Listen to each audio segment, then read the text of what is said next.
Welcome to this masterclass edition of Negotiate Anything. With over 1,700 episodes featuring some of the world's brightest minds, we've carefully curated a couple of powerful conversations for you. What makes this so special is that you'll hear how different experts from different industries approach the same challenge in their own unique ways. Our goal is to give you multiple perspectives so you can build your own unique style. Success doesn't look the same for everyone, and in this masterclass, you'll see exactly why. Let's dive in. This episode is brought to you by Granola, Shopify, and Fabric by Gerber Life. If meetings are eating up your day and you want clean, structured notes without the stress, try Granola AI totally free for 3 months at granola.ai/Kwame. Ready to turn your what-ifs into a real business? Sign up for your $1 per month trial with Shopify at shopify.com/Kwame. And finally, for the parents listening, protect your family's financial future in just minutes. Apply for term life insurance today at meetfabric.com/Kwame. Policies issued by Western Southern Life Assurance Company, not available in certain states, prices subject to underwriting and health questions. Jeff, welcome to the show. Thank you so much for having me. I really appreciate it. Yes, and I appreciate you, my friend. And now, listeners, I know what you think I'm going to say. Hey, Jeff, well, let's start off by telling us a little bit about yourself and what you do. But that's not what we're going to do directly this time, because right now in our midst, we have an interview expert. So before we actually give Jeff the opportunity to answer that question, Jeff, can you teach us what people should be looking for in terms of how to respond to this question and some mistakes people typically make at this point? Yeah, so just to set the context, tell me about yourself is a first impression question. So we're trying to win that person over extremely quickly. And the biggest challenge area is that people forget about the relevancy. So we're always trying to tap into, well, what's the company we're interviewing for? And what's the role relevancy? So I like for people to keep this answer really short and concise. Specifically, you're looking to align 3 key areas that align with the job and the company. And you're just simply telling your interviewer, you know what? And my fake interviewer is always Sue. So I always just say, Sue, I thought a lot about that. And the 3 areas where I see my background really aligning the best with this role are A, B, and C. I am happy to dive into any of those areas in more detail if you like. And I'm also happy to walk you through my background if you like. Where should we go next? So basically what's happened here is you've shown great role alignment. And if they really are asking you, walk me through your background, you've checked that box. Because some people, when they ask that question, actually do want you to walk them through your background. Some don't, but we don't know unless we ask. And so it's a great tip. Follow the rule of 3 and try and keep that answer 1 minute or less. Oh man, this is a masterclass already. 40 seconds in. This is immense value very quickly. Let me speak selfishly. So usually when I'm booking speaking engagements, I have like my internal team negotiating those deals or my speakers bureau who does that. And there's a client or potential client that wanted to know like, hey, can we interview you beforehand? And I haven't gotten that request in years. I'm almost embarrassed to admit my ego was inflamed. Like, you want me to introduce myself? You should do the research. Right? That's why you're here, right? And so when I was thinking that, what if they ask me, tell me about myself? And I was like, I don't know where to even go with the question because I haven't had to answer that question in such a long time. So the fact that this came up at this time is perfect for me. So selfishly, I appreciate this. And I love the fact that we have a very clear mental model for how to respond to this. Stick with the rule of 3, and then ending with curiosity. Keep it short and sweet, recognizing, hey, this is relevant to you. Here are 3 ways it's relevant. I'll let you guide the way. Tell me what goes next. And so this is obviously works really well with negotiation strategy, leaning in on asking questions, but doing it in a respectful way in this scenario where you're not like monopolizing the conversation and taking it off track by rejecting the answer of that question, but saying, hey, I can't answer it. Here's a short answer. Where else would you like me to go? I think that's brilliant. Awesome. Yeah. So with that, Jeff, tell us about yourself and what you do. So for the purpose of this conversation, because you focus on negotiation, I'm going to answer that question from that angle. So what I think is important for the audience to know is that I've negotiated over 1,000 job offers, and over 500 of those have been with candidates who have gotten offers at Google. And I like to focus in on a lot of items, but if we're just talking about the actual negotiation process, being gracious and kind is my number 1. Going in with a script and being slow, slowing everything down is two. And then third is a high anchor. There is tons of data and science to back up the fact that providing a high anchor can really set you up for success. Now, I'm happy to discuss any of those areas in more detail, which I'm sure we'll cover in this conversation, but happy to let you lead and guide. I love this. Listeners, you can hear it. I'm giddy about this. This is a really strong start. And you wouldn't be surprised, listeners, but Jeff is very prepared. So he came with prep for this interview, and I'm excited about it because one of the things that you said in the prep that you wanted to talk about that I think is so important is focusing on that rule of no numbers until they love you and want to hire you. And this applies in job negotiations, but I think in all of the negotiations that seem to be or appear to be transactional on their surface, we can be drawn into the numbers so soon before we even do any work to establish the relationship. So tell us a bit about this rule that you've established: no numbers until they love you and want to hire you. So any good point of contact, right? For the most part, big companies, we're talking recruiters. Smaller companies, your first point of contact might actually be the direct hiring manager. Any good recruiter or hiring manager is going to try to get those numbers out of you right in the beginning. The challenge is you don't actually know much about the job. You don't know much about the responsibilities outside of the job description, and that's not a lot.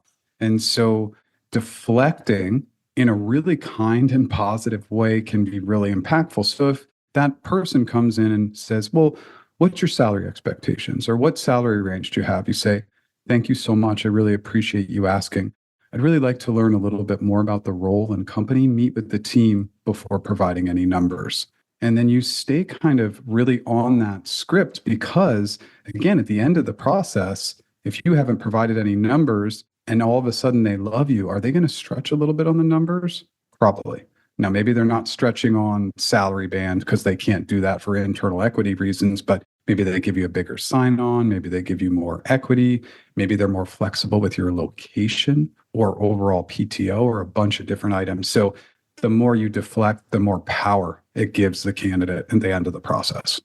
This is so important for a number of different reasons. First of all, negotiation strategy. We recognize that this is sound, and we'll go deeper into why this is sound. But I just want to state that and move on to the other things too. One of the things that you said is that the number might change based on how much they like you. So this is not a situation where we have this objective reality of the numbers. Like the numbers are what they are. So why don't we just get to it now? No, I recognize that the numbers are going to be more favorable to me if you see me more favorably. So let me work on investing in our relationship. And then we can talk about the numbers because the numbers are often not as concrete as they initially appear to be. And then lastly, we have to talk about pressure too. Because let's say we understand why this is such a powerful tactic strategically. Okay, this is why we want to execute it. We recognize that we can get the power of positive biases moving in our favor by making sure that they know, like, and trust us. That helps us favorably. But managing the pressure that you feel in that moment is a completely different element that we often don't appreciate. So first, let's start off by addressing why this is a sound negotiation strategy, and then we'll move on to addressing the pressure management portion of it. So let's really paint this picture as to why this is such a powerful negotiation strategy. Yeah, it's because the other piece that you just tapped into that I wasn't really thinking about when I brought up these details is up-leveling. So for instance, and we can obviously go back and forth in a number of different areas, but let's say you're interviewing for a director level role, but you go in and you crush those interviews and they have the same opening at the director and VP level role. Well, they'd still be taking those salary considerations into mind, and that might skew them to just want to hire you at the director level role because your salary expectations are just that much lower. Something as simple as that. It's just to recognize that importance. And I don't want to forget this other critical piece. It's okay to bring awareness into that conversation. If they really push and say, I really need to have your numbers before moving forward, we bring in that awareness and empathy. We say, thank you so much. I appreciate that. I understand you're doing your job. It's your job to get these numbers, and I get it. It's also important for me to understand a little bit more about the role and the team before I provide those expectations.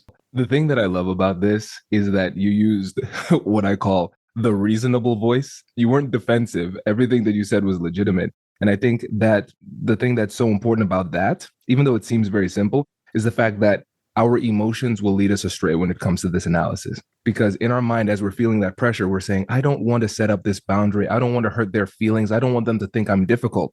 But in the way that you articulated that, it did not seem difficult at all. And so I think that's important to recognize that our emotions will make us feel things that are not necessarily true. They're true in that it's an emotional experience that is real to us, but that doesn't necessarily mean that it should be what's guiding our negotiation strategy. 100%. Absolutely agree. Yeah. And you mind if I put you on the spot here with this? Because I think this might be a bit helpful with a role play too. So I could play the role of the hiring manager asking for those expectations, and you can show how you can give different levels of and layers of resistance in a reasonable type of way. Yeah, 100%.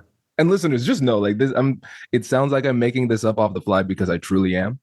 And I think this gives us a good opportunity for Jeff to showcase his skills and show how this does not need to be perfectly curated, but you can still make it make it work and be functional in the moment. So Jeff, thank you. We reviewed your application. Very impressive. And before we start the process, what we do is we ask for salary expectations. So let's just go ahead and start off with your salary expectations. Yeah, Kwame, thank you so much for that. And I come in with the understanding that this is absolutely a question you have to ask, but I'm really looking to learn a little bit more about the team and the role before providing those expectations.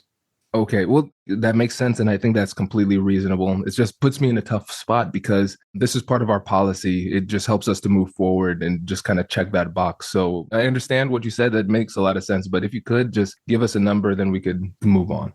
Yeah, so I just want to throw this back to you if it's okay. Since I'm in California and this is a California-based role, can you provide the salary range for me, please? That's so good. Okay, this is so good because it's a test of my imagination. Let's keep on going. So let's make up some numbers here. All right. So in this situation, what we're looking for as a realistic salary range would be something between $170,000 and about $190,000. Okay. And just to clarify, just so I'm clear, that is the base salary range. Is that correct? That is correct. Okay. Can you tell me a little bit more about the other parts of the compensation? Do you have a yearly annual bonus? Do you provide equity, sign-on bonuses? Can you tell me a little bit more about the overall compensation package? Well, we have a little bit more flexibility on the overall comp. Those are more based on our determinations of whether or not somebody is eligible for those type of things. So we have done salary bonuses, sign-on bonuses in the past. It's not something we typically do, but we have done that. Full benefits in terms of health insurance and things like that. Equity, we don't offer equity at this time for this level of position, but that is something that might be a potential down the road. Okay, can you tell me at what level you start giving equity to employees? Is that at the director level, VP level? Are you able to share that information with me? Jeff, unfortunately, I'm not able to share that information because I have run out of imagination for this hypothetical.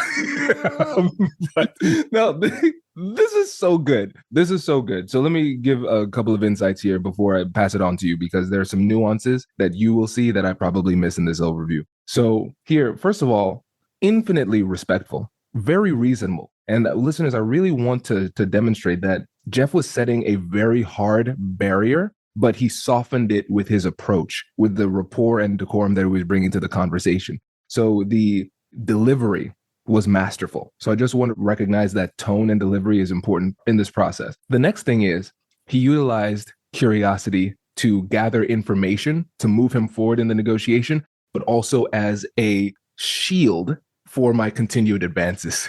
And so what you'll recognize is I was starting off asking the questions, and then in a very respectful and subtle way, he started interviewing me and started asking me for the information I was trying to get from him. So just like on the surface, this surface level analysis, there's so much that listeners can get from this, but I want to give it to you too, to add on to that too. Yeah, and notice that it was all around graciousness and kindness. And then I always go back to my Chris Voss, like late night DJ voice, right? And I have my mic set up to dark mode, so it will make me sound a little bit deeper anyway. But the reality is slow and gracious and kind, right? Just really thoughtful. And then it's almost the simplest statements are so impactful. Thank you. I appreciate that. I understand. Can you tell me a little more? And you can see my voice goes down. I got a little softer, a little slower, and just these little basic things. And I'm sure you talk endlessly with people about pitch and tone. Pitch and tone in negotiation is three-fourths of the battle, at least. Yes, yes, yes. Because again, we can get so caught up in the strategies and the tactics, what to say, but we don't often talk about how to say it. And less is more in negotiation. Because when you're feeling that power, that pressure, you feel compelled to say more and more and more and more. But when you slow down, it takes pressure off of you because you're not trying to say more. You can say less with more impact and create a connection while gathering information and setting boundaries. And it's, again, the simplest thing, but often it's the simple things that we overlook in the moment. Absolutely. Yes. Now let's talk about the pressure. Now let's just acknowledge the fact that for many people, these are the most impactful, some of the most important, but also the most pressure packed conversations that we can have. And so people are going to have to perform under pressure. And so, what advice do you have for people when it comes to managing your emotions under pressure so you can actually perform when it matters most? Yeah, so here's the great news.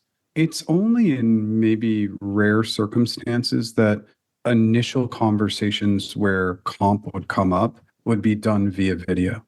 Almost always, it's still almost always primarily phone.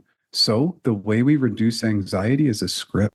And so with all my negotiation clients, I tell them to say no to video conversations, only phone conversations, so that they can. Now, of course, with the interviews, most of them are still to date video, but Yeah. with a phone conversation, you can just say, oh, I can't hop on video. I'm in between places. Can we just hop on a phone call? But really, they're in a very solid place to have the conversation. And they have a script, not only with the set anchor, but with objection handling. And so much of that script, and I'm sure we can dive deeper into this, but so much of that script is thank you.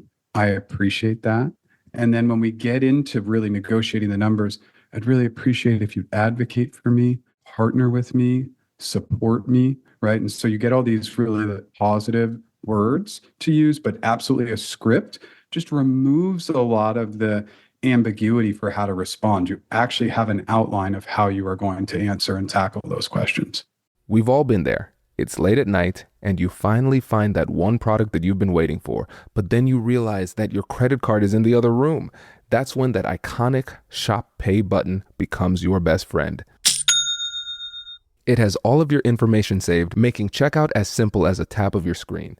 Shopify powers 10% of all e-commerce in the US. They help you to accelerate your efficiency with AI tools and give you world-class expertise in processing returns and managing inventory. Because of features like Shop Pay, Shopify has the best converting checkout on the planet, which means fewer abandoned carts and more sales for you. See fewer carts go abandoned and more sales go through with Shopify and their Shop Pay button.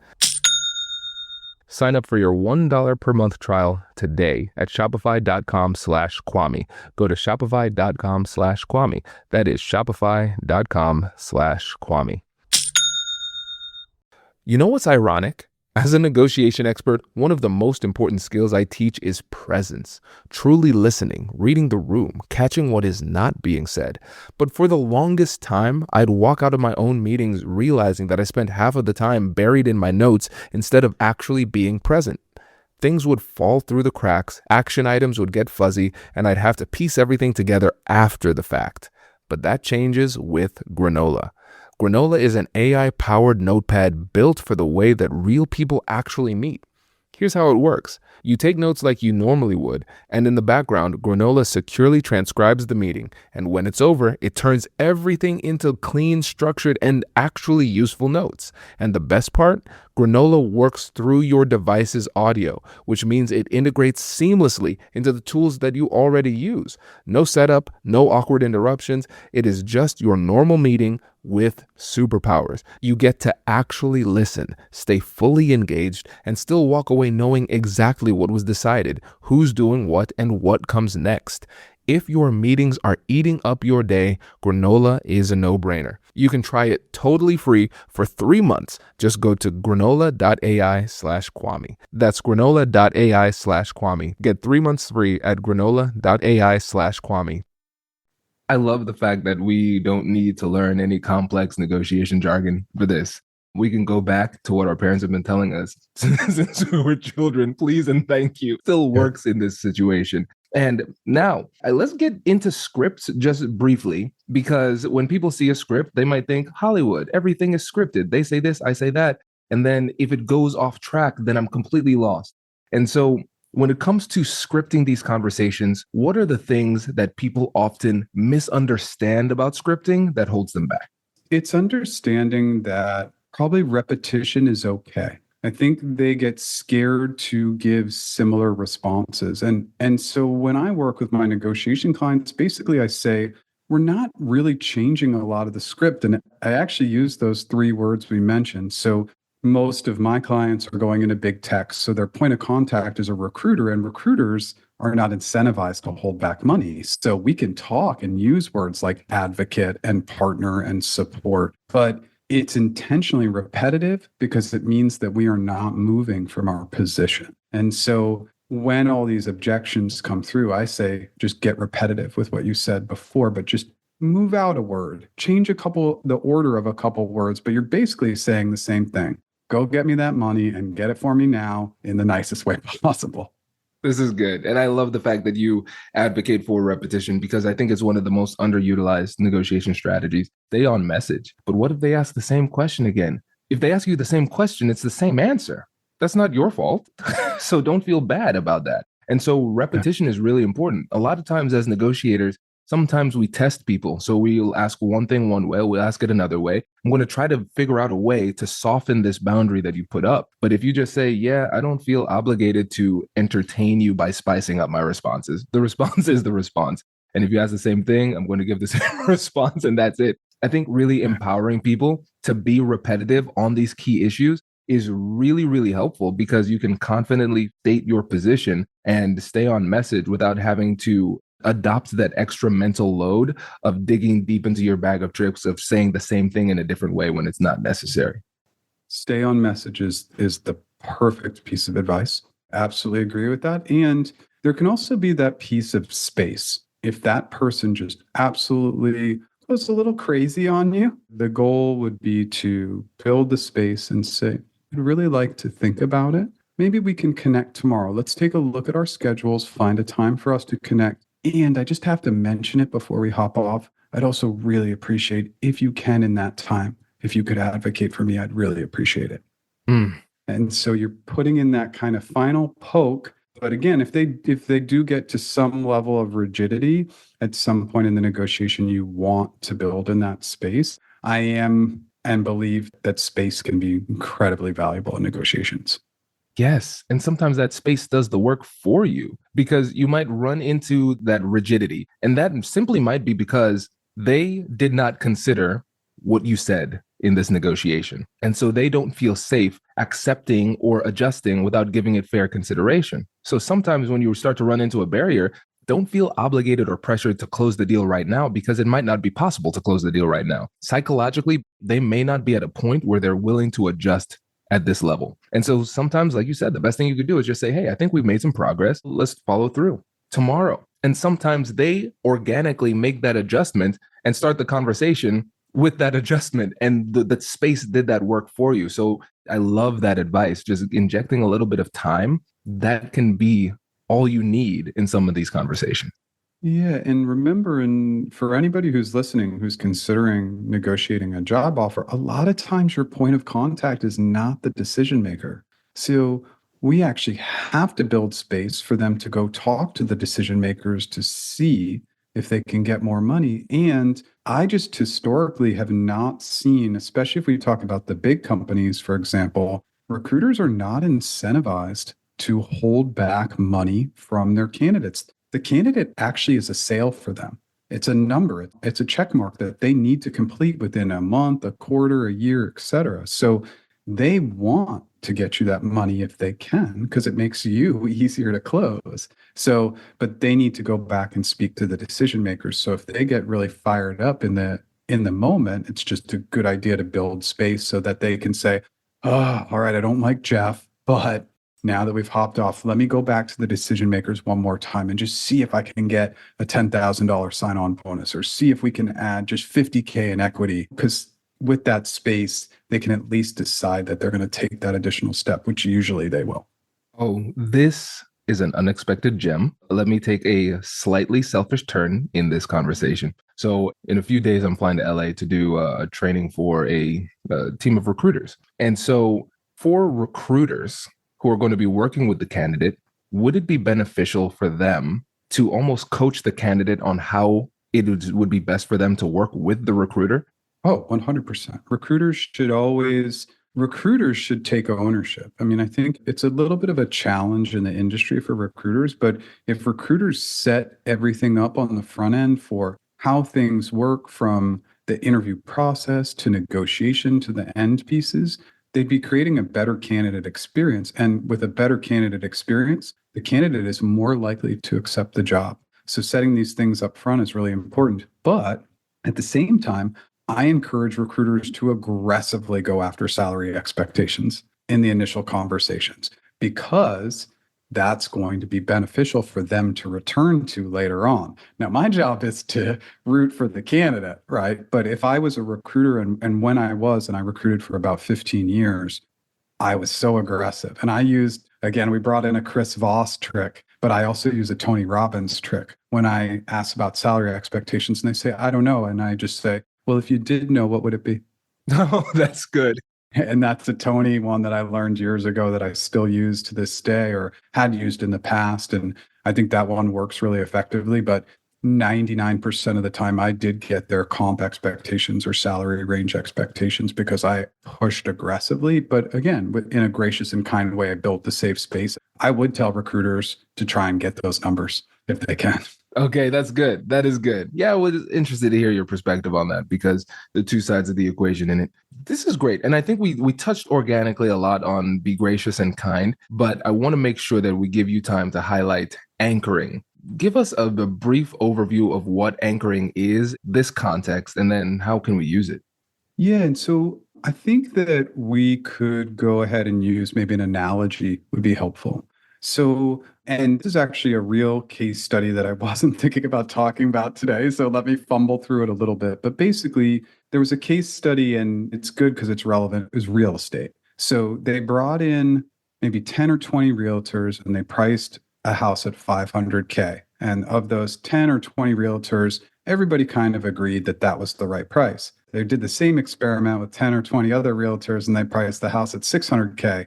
And they all agreed that that was right around the price. And why? We get very attached to the first number that's introduced to us. And it's actually psychologically proven that we cannot remove that number from our mind. So if we want to get paid 80K, we think the job pays up to 100K, then we're going to go anchor at 120K because the goal is to set this higher tone, this higher number that they're going to get attached to and really believe that that's the number we need to achieve. There's a lot of things that go into anchoring. I'll stop there and let you dive in with questions, but anchoring is all about setting a really high number with the expectation that you'll start a negotiation that they'll bring you down, but the anchor will be a number we can return to later. And again, I'll kick it back to you and we can kind of have a discussion around this. Yeah, this is great. And my biggest criticism with the negotiation industry, or one of them, is that we don't talk about anchoring enough because it's not a question of whether or not you should anchor. It's a reality that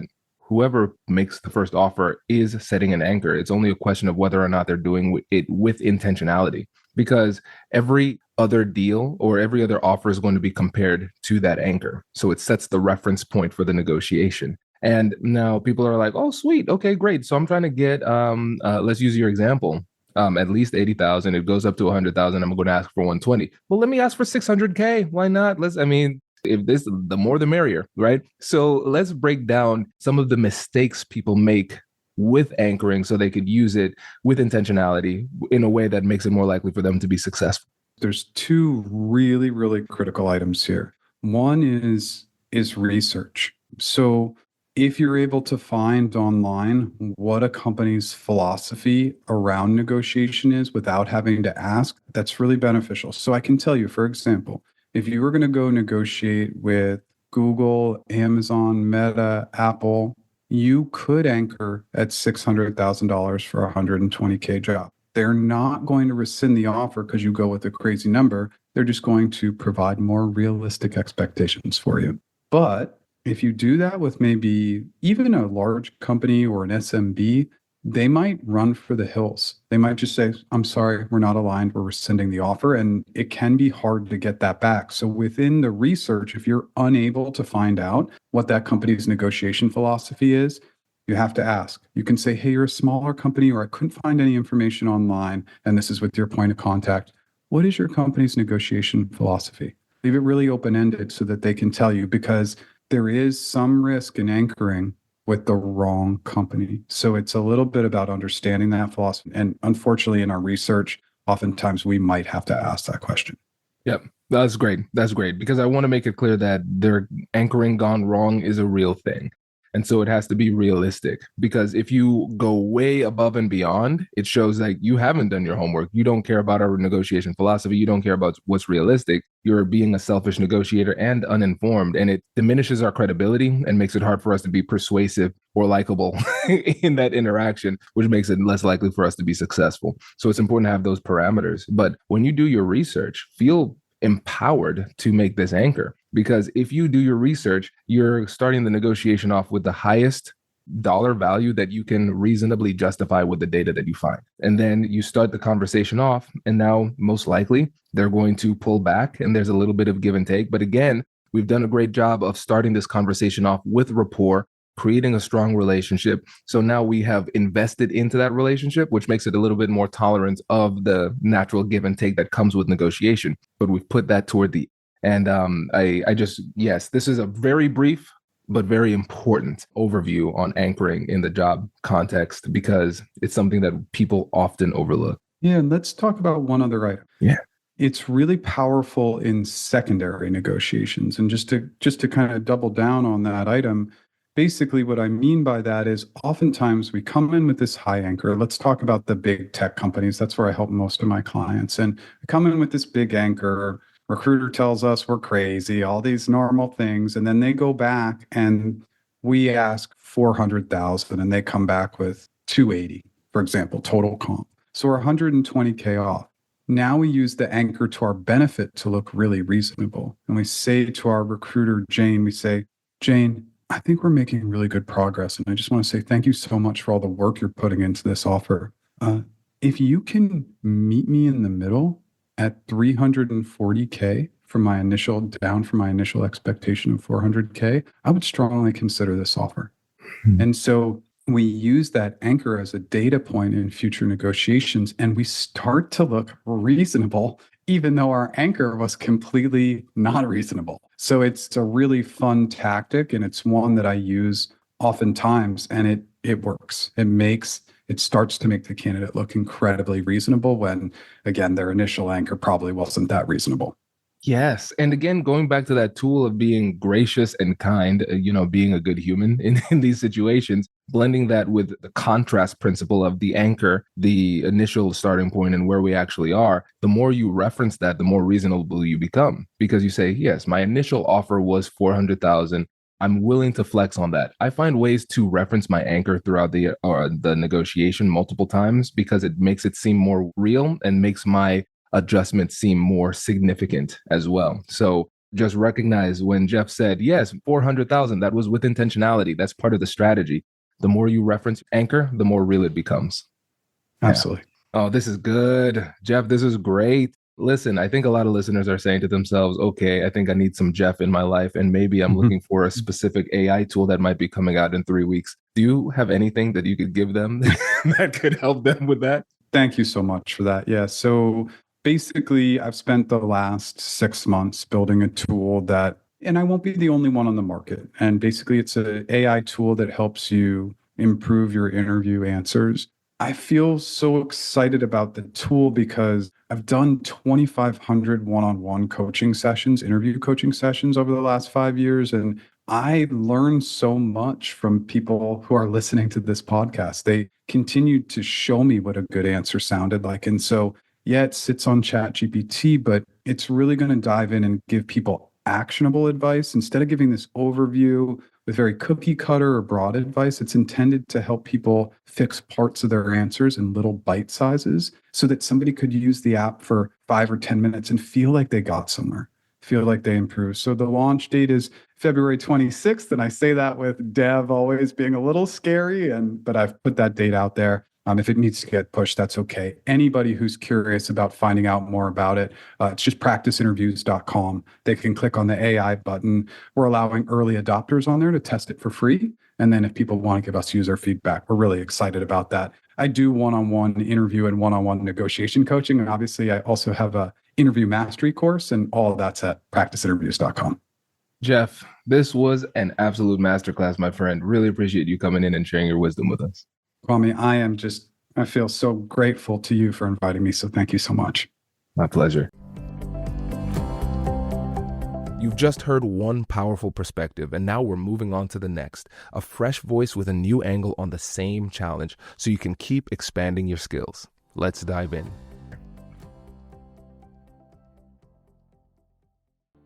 Sam, thanks for joining us today. It's good to be here. Thanks for having me, Kwame.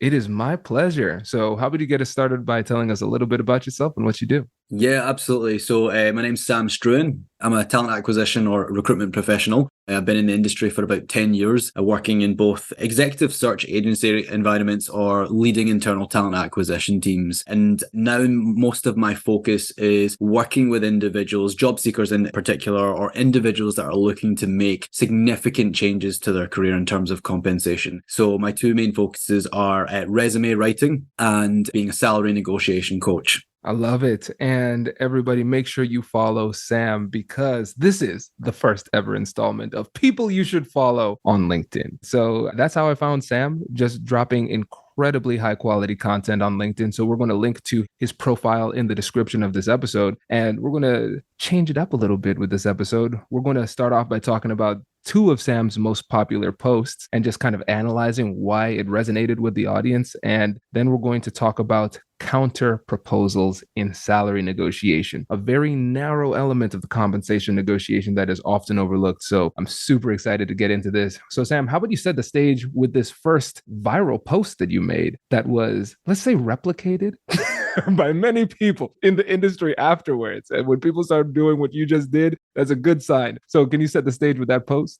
Yeah, absolutely. I say that in hoping that the main person to come up with it, and hopefully I've not plagiarized it, but it seems like nothing's new nowadays. Yeah, the post that you're referring to was a very short post, but I think it resonated with people because the essence of the post was putting the candidate in the driving seat. And I think that's often not the case when it comes to the recruitment and hiring process. Is we're very much subject to how companies and recruiters and hiring managers want to behave. So the post, in essence, the main thing was when it comes to answering early stage salary questions, which there are multiple options. But this in particular was when you decide to give a range. And it basically said, the key point was never say, I'm looking to make 150 to 170,000 or whatever your number is. Instead, say I'm currently interviewing for positions that pay 150 to 170,000. And that's when you're asked, what's your salary requirement? And if you decide to give a range. And the reason being is when you say something like, hey, I'm looking to make 150 to 170,000, that's a very aspirational statement. I want, I hope, I'm looking. And it can be interpreted as I'm hoping to make 150, but I'm currently earning less. Whereas when you say something like, I'm currently interviewing for positions that pay 150 to 170,000, this is situational, saying I'm currently interviewing, and it also tells the interviewer that the market is saying that you're worth 150 to 170, or again, whatever your number is, but also that you're in demand from other companies. And that it's human nature to want what others want, but also by putting in early in the conversation that you are having multiple discussions, this will actually help you when it comes to negotiating your offer and is a key component in the counter offer process. This is a gem, and we're at almost 1,000 episodes of the podcast. This is something I'm into this, right? I've never heard this one before. It's so powerful. It is really powerful. And so I want you to dig deeper into the psychology of this. What is the impact that it has on the person who's saying it, but also the person who is hearing it? Yeah, absolutely. And I'll actually maybe share, no one really knows this, but this actually this was a throwaway post that came from a conversation with a friend. A friend of mine was really uncomfortable talking salary to numbers and was in the middle of a job search. And I very casually asked him, I said, when you were speaking with this company and they said, what's your salary requirement? What did you say? And he said, I said, I'm looking to make A to X to Y. And my immediate thought was, dude, that sounds like aspirational. It sounds like I know you're earning less and it sounds like you're earning less. And I coached him and I said, look, I need you to cut that out of your vocabulary. You're not looking for anything. I said, you're currently interviewing for positions X to Y. So he used that then moving forward. And I thought, I'll just throw that up on LinkedIn. Again, throwaway post thinking it wouldn't get too much interest, but it obviously struck a chord with individuals. Now, I think you mentioned the psychology or how it changes things for the individual is many people have told me they feel more confident saying that statement when asked that question. It gives them confidence to answer the question. It gives them clarity. But also, I think when it comes to salary and answering questions, a lot of it is communication is obviously what you say, but it's how you say it, how someone sees what they're actually looking at. So I think there's all those unspoken forms of communication that can come through when you have a statement like that behind you. Bingo. You're spot on. And the thing is, it sounds stronger. It sounds more confident. And we have to remember, just at the end of the day, we are social primates. And we are designed to look for hierarchy. And we are constantly evaluating situations and individuals for strength versus weakness, status, prestige, those type of things. And it sounds shallow, and it is. And at the same time, it is just a reality of our psychology. So we have to be mindful of not just what we say, but how we say it. The presentation is part of the persuasive process. And if we miss out on these little nuances, then the person isn't going to have that same level of regard for you. And as a result, they might say, that sounds cute. I hope you eventually get to that number. But I know you seem like the kind of person who would accept less. And a lot of times, just because of the way that we approach the negotiation, we can inadvertently invite more aggressive negotiation tactics from the other person because they feel they can get away with it. What you said, that's cute. I hope you get that. That might be the reaction of someone.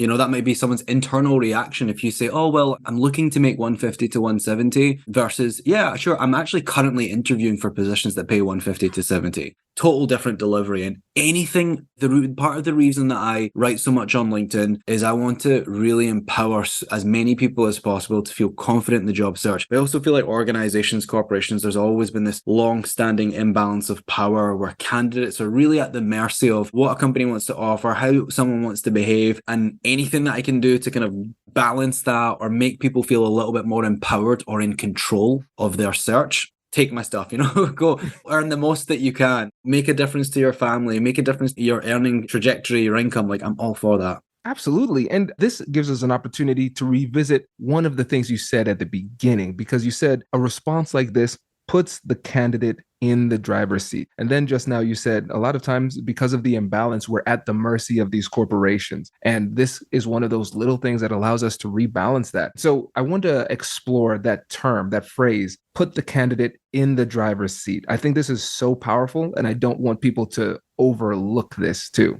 Yeah, absolutely. I think throughout the many stages of the interview process or the hiring process or job seeking process, from initially writing your resume, applying for a job, waiting on interviews, multiple interviews, counter offers, like I mentioned, there's a real imbalance there at times. But I do think that at each step, there are things that job seekers and candidates can do to really control the narrative and control the outcome of their search. And this is just an example of a very small tweak that can have significant differences. And I find that throughout the search process, it does sometimes come down to just small tweaks. How you say something, how you reword something on your resume or your LinkedIn profile, or later on when we talk about counter offers. At the end of the day, we're just asking for more money. That's what it can be brought down to. How you do it, the nuances and the little tweaks can make a significant difference. And anything that I can do to kind of share those minor tweaks or little differences that will kind of move the needle for someone or give an element of empowerment or confidence to someone. I think that's really important. Absolutely. And a lot of it comes down to preparation too. So we shouldn't be surprised when these types of questions come up. And the more prepared we are, the more confident we'll sound in our response. And I think that gives us an opportunity to revisit that other post, the second post that I wanted to highlight, where the person asks the question,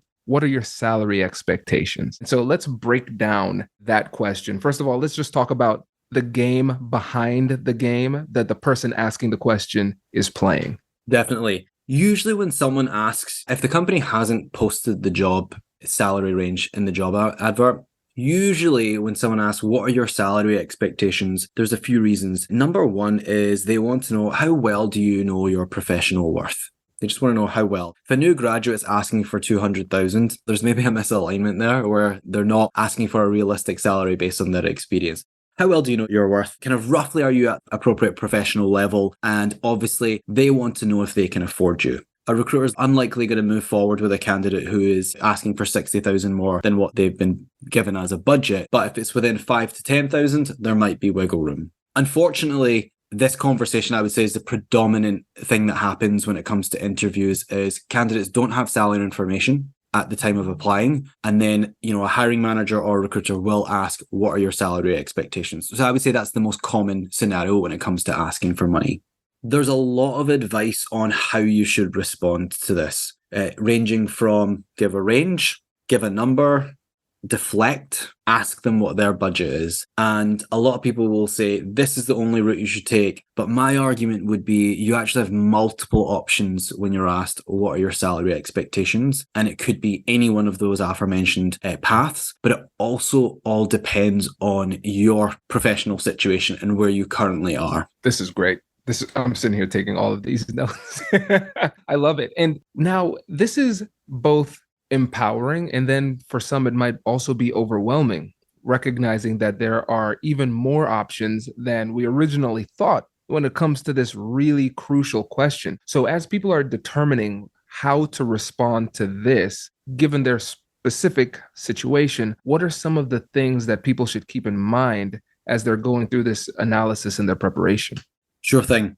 What I can do is maybe share the paths that I would potentially take depending on the situation that I'm in. So you're right. What are your salary expectations? There are multiple options and it can be overwhelming to decide which path should I take and which is appropriate. But sharing maybe on some personal experiences from myself and working with clients, here's just a few examples that might be useful to anyone listening. So I mentioned there's a few options, and that was give a range, give a number, or deflecting and potentially asking for the company's budget. And you can essentially do all three, but my own approach would depend kind of where I am in terms of leverage and the situation that I'm in. So a quick example is I would give a range if I knew what the position paid and I was trying to maximize my salary. So let's say the job advert said the range is 130,000 to 150,000. Then in that scenario, if I was asked what are your salary expectations, I would say something like, I'm currently interviewing for positions that pay 145,000 to 165,000. I would basically want my bottom number to come in just below their top number. And then my top number would exceed their budget. And that would ensure and signal to them that they're going to have to offer at the top end of their budget in order to meet my salary requirements. So you're still falling within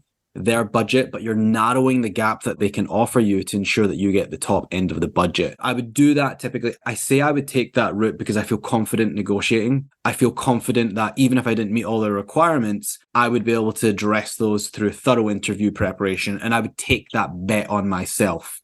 You might not be able to do that if you don't meet all the requirements and you feel like you might be up against other candidates that have a lot more experience, or maybe you're not fully confident in or a bit more junior in your career, in which case you can modify that range to still fall with their range. But typically most people that I work with are like, I want to maximize my earning capacity. I want to be able to do what I can. So that is an example of when I would give a range, is if I knew what the position paid, or I knew I'm not earning less than 130 to 150. Like 130 is my absolute minimum. So I'm going to go above. So that is one option.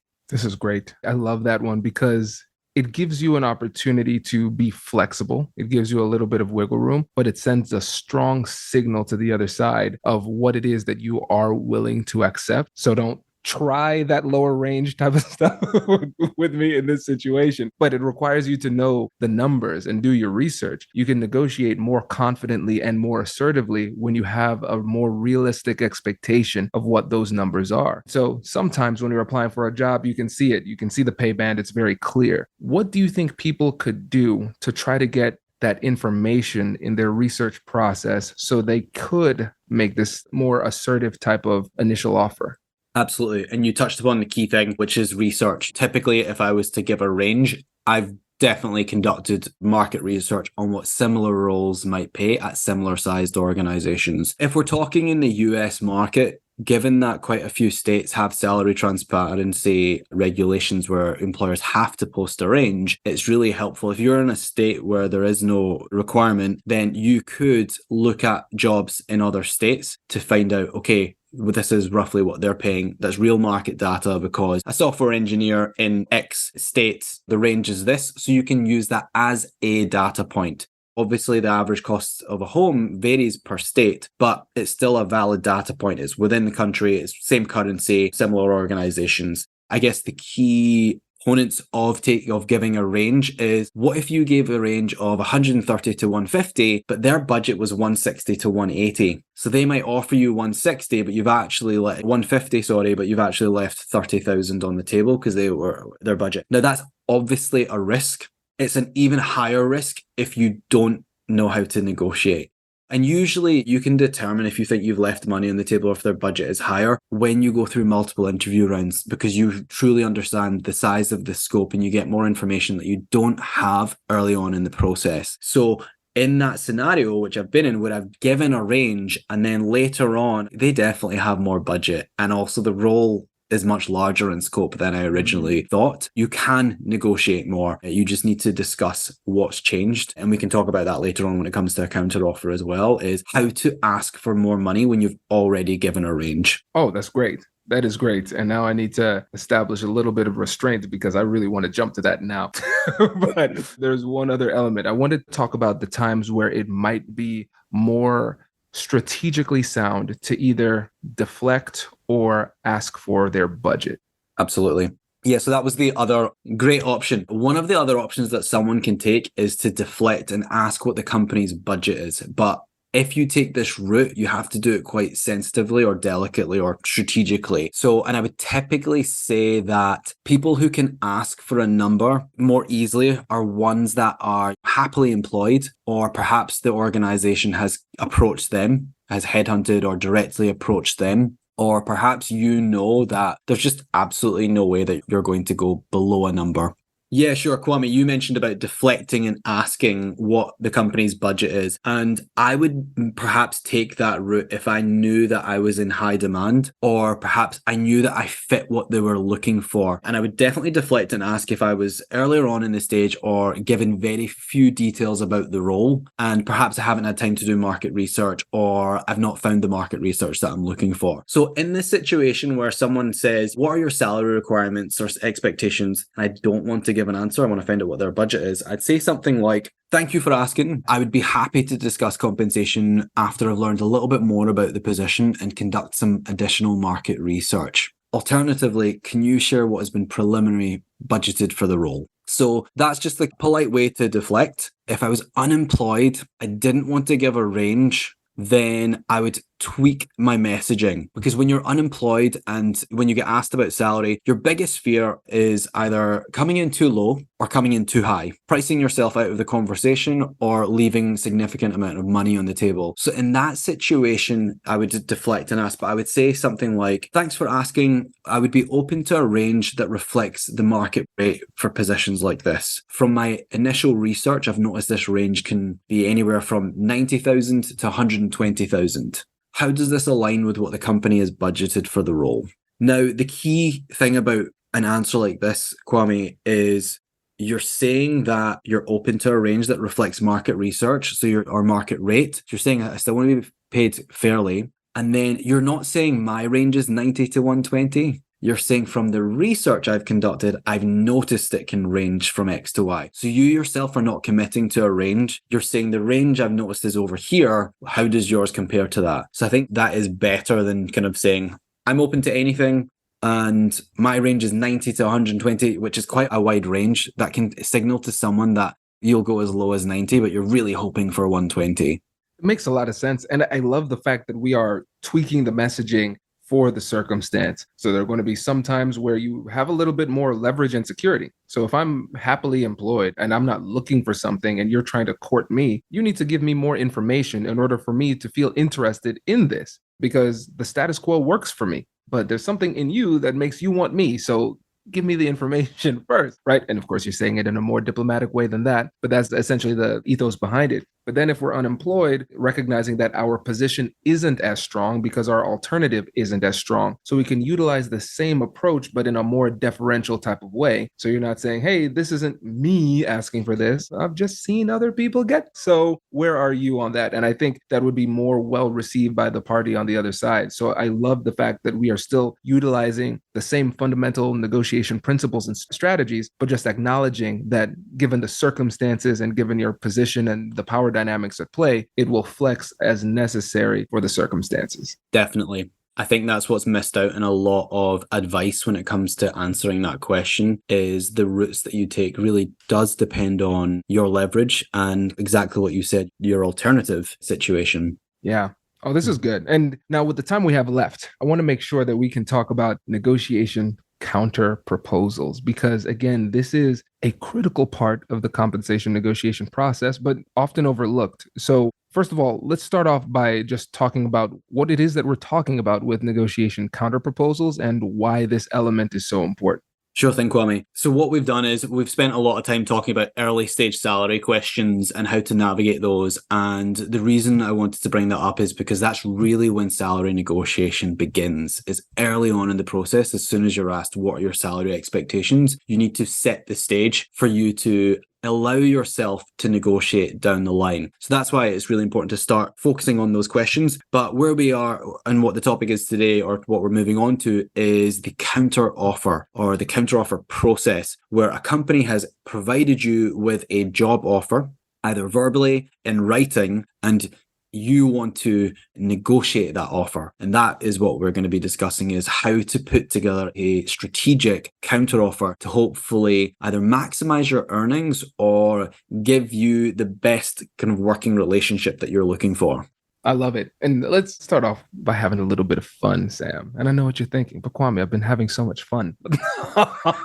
Exactly. I have been having so much fun. Let's start off by talking about some of the biggest mistakes people make at this point before we start talking about the best practices. Sure thing. I think the biggest mistakes that I see, this is usually when someone has tried to negotiate an offer and it's not gone well. And then they come to me and say, like, I didn't get what I wanted. What do I do from here? Not a great situation for me. It's kind of like when someone builds something in your home and someone does a really bad job, and like coming in, builders they hate fixing other people's mistakes. But usually the biggest mistakes that I see are individuals not having a structure of a proper structure to their counteroffer, whether it's in writing or verbally, or bringing in personal feelings or circumstances. Personal feeling, like, I feel after 10 years of XYZ, I am worth this. Or I am looking to save up for a down payment and buy a home. I feel I am, can I have more? These are personal feelings or situations which, quite frankly, are not the organization's problem. It's not the company's problem. It's not the company's responsibility to help you buy a house. So those are some of the biggest mistakes, is remove anything personal, any feelings or situations, or partners or spouses, husbands and wives, their personal opinions.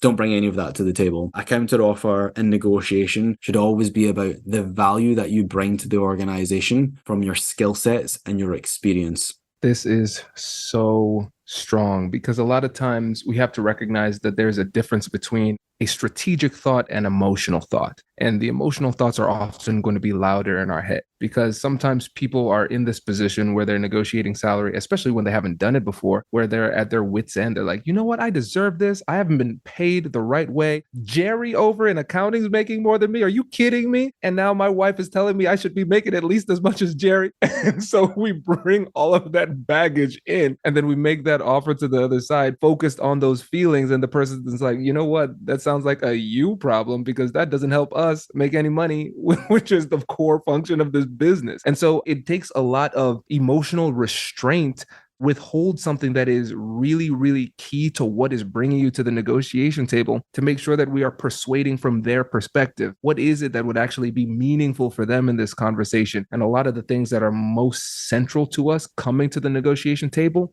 don't matter as much to the other side. And so we have to temper that enthusiasm with a little bit of restraint and think a little bit more strategically and speak a little bit more strategically as well. Definitely. I think I always have to remind people that the negotiation isn't between you and the person, it's between you and the company. And think about what the company as a separate entity wants. So that's one of the key things. And what I can discuss as well is so that your audience and anyone listening has an actual structure to go away with is a 5-step counteroffer structure, which has helped one of my clients negotiate an extra $50,000 in salary. That's actually my record, is helping someone get an extra 50K on top of an offer. Really proud of that. But the recommendation that I have, and the final step in this 5-step counteroffer structure that I'm about to share, I'd say the final step is what 99% of people fail to do. So the recommendation, if someone gets an offer that they want to negotiate and they want to respond via counteroffer, these are the 5 steps that I recommend. The first is to confirm interest and gratitude. You want to show that you're still very interested in this role, and gratitude can counter kind of perceptions of greed. You're asking for more money, more vacation, more bonus. You don't want to come across as greedy, so gratitude is a great counter to that. So that's step 1, is confirm interest and gratitude.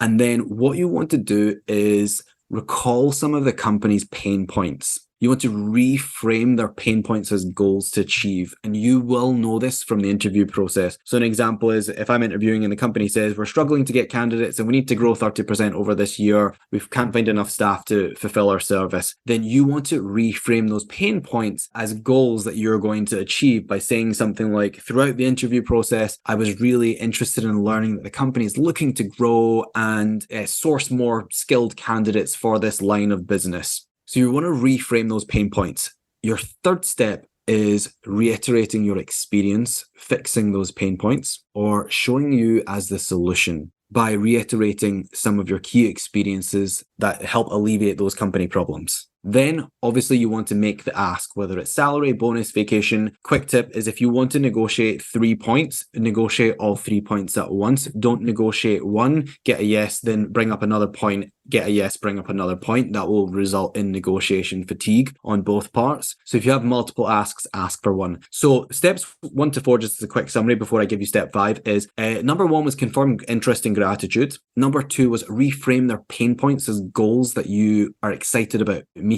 3 was reiterating your experience fixing those pain points.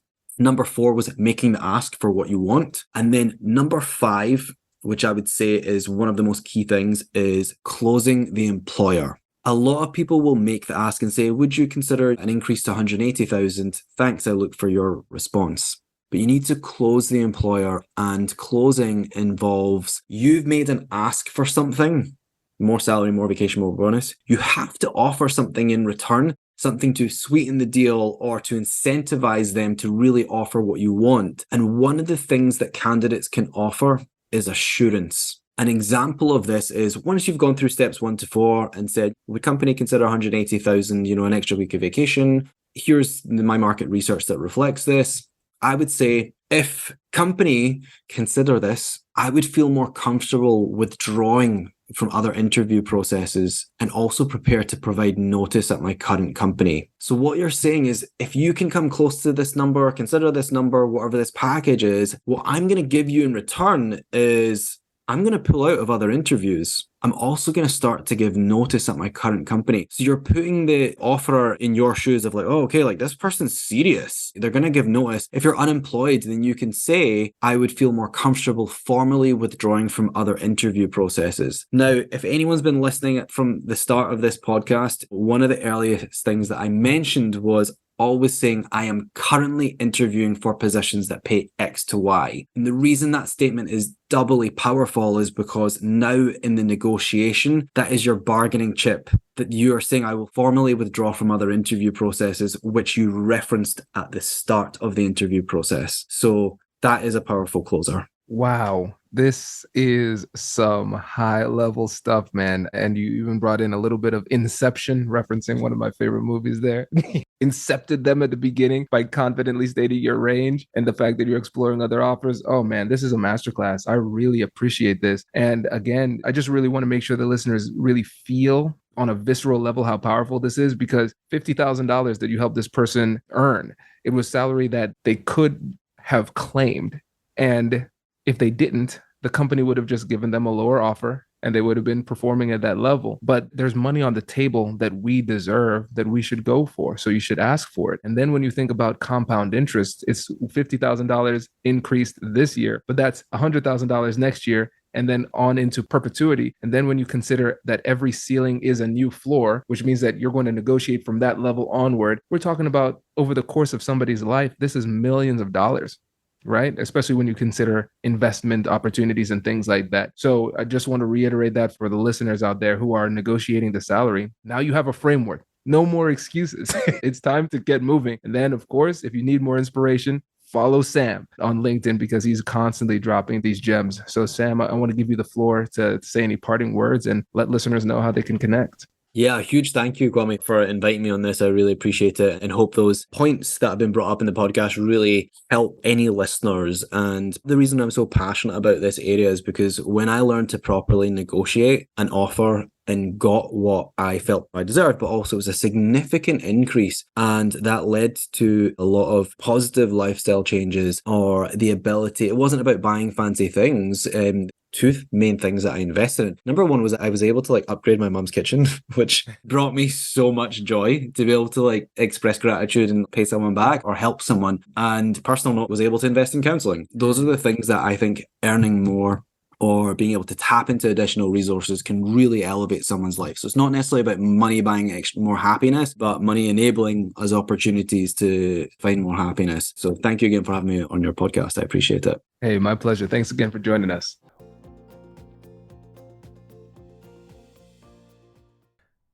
That's the power of a masterclass. One topic, multiple lenses, and real-world application. And now the question is, what will you do with it? Negotiation isn't theory. It's practice. It's self-awareness. It's choosing courage over comfort. So pick one insight today and apply it in your next conversation, because skill doesn't come from listening. It comes from doing.